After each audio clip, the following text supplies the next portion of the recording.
I'm going to tell... How much time am I on? Alright. I'll tell another story about my brother, actually. Me and my brother, when he was 12 years... This is a true story. The other one's true, too. But...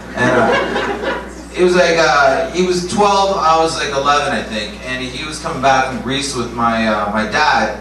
And me and my mom went to the airport to pick them up. And, like, you ever notice when you're a kid, like, I don't know about nowadays, everybody seems to be in style and fashion, but when you were a kid, you would be like, you just like a retard. You'd like have you had the shittiest clothes pretty well. Like, it didn't matter, because you're a kid, like, you were 12, like, you weren't trying to get laid, you know what I mean? Seems like now people, when kids are 12, I think they're trying to get laid. I really do think that, like the way they're dressed.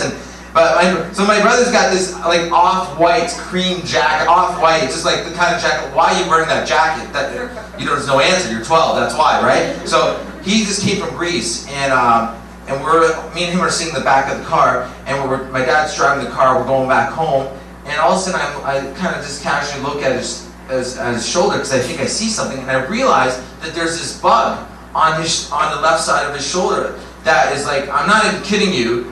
To this day, I don't even know what it was, but it was like this big. It kind of looked like a praying mantis, kind of, but it wasn't, and it was the same color as the jacket. And for all I know, this thing could have came from Greece. It was because it was the same color as the jacket, and I was like, I'm 11, right? And I'm like freaking out, and I just look at him, and I go, oh my God. And he goes, what? I go, don't move. He's like, what? I go, I don't know what, man, but there's a freaking giant thing on your shoulder. And so now at this point, he looks, and this is what he did. He can see it out of the corner of his eye. He goes like this. He goes.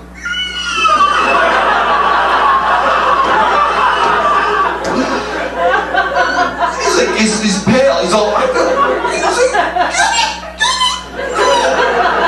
I'm not getting it, man. I don't know what that thing is. I can't get it. He's like, you gotta get it. And I'm freaking out. He's freaking out, but he's my brother. So I'm trying to figure out, I gotta do something because he's my brother. And I'm like, I'm looking around and I see this box of Kleenex that no one ever used. So I'm like, I grabbed every one of it. I'm like, just like that. And I made this giant mitt. And I'm like, okay, dude, listen.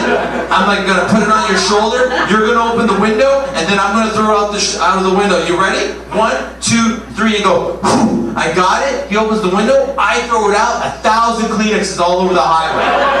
My dad's like, hey, like this, and I'm like, whatever, dude. We just fucking cheated death. You guys have been amazing. I have to go. Thank you.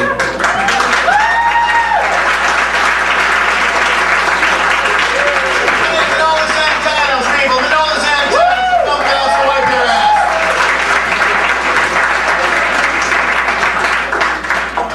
I was watching TV the other day with a friend of mine who's half Japanese.